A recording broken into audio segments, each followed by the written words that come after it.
Okay, here's a question for Laker fan. All right. So they make the trade for Luka Doncic.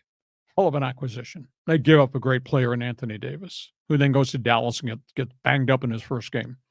Then they make the trade to get Mark Williams out of the Charlotte Hornets, fails the physical. So they don't have a legitimate center. Now, I know Laker fan is saying, oh, Hacksaw, dude's just won 6 in a row. Yeah.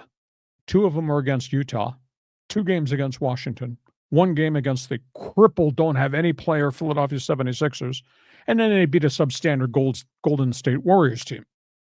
So I asked the question, who the hell are you really beating? And then they go into Salt Lake City, last game before the All-Star break, and they get smoked by a 12-40 Utah Jazz team. 12-40 Utah Jazz team. Just killed them.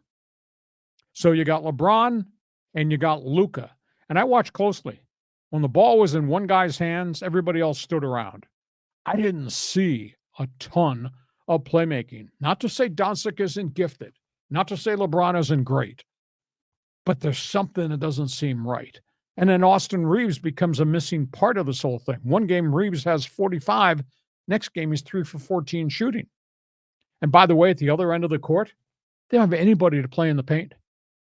Their 2 centers last night against Utah want to combine minus 31 plus minus on the floor. So you're okay if you're playing the Chicago Bulls or Utah Jazz or Washington Wizards. You got 30 more games. You're going to be playing better people. And by the way, when you get to postseason, you're playing real people. So I just asked the question, who are the Lakers? Are they much better right now with just LeBron and Luka? Or are they in big trouble? I don't know, John. You're a basketball fan. You were texting me back and forth after the trade. You were losing your mind. You were so excited, and I kept asking these questions because I'm looking at it from a different lens of view. I said, who the hell's going to play defense? And by the way, it's only one basketball on the floor at a time. Who's the offense going to run through? Go ahead.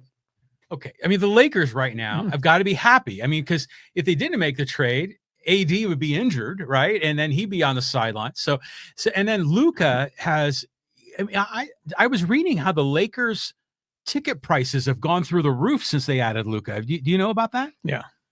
It's flexible ticket pricing. Yeah. That's what they call it. So profiteering. Yeah. So the Laker ownership and management's happy. You got Luka there. And I was watching him play in some of these games, his debut game, and he was hitting that fadeaway shot like Dirk Nowitzki. I mean, the guy is a great talent. I just think the Lakers had to break what they had before in order to rebuild something new. So when you ask the question, how much better are they?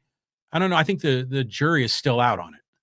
Did you watch the crap in Salt Lake City last night? I was shocked by that because they had beaten Utah on a couple of consecutive games on their schedule, and then all of a sudden they just got blown out.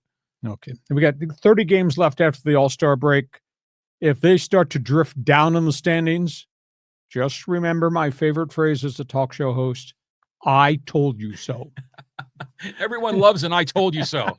Yeah. Okay, we go from that. We're talking college hoops.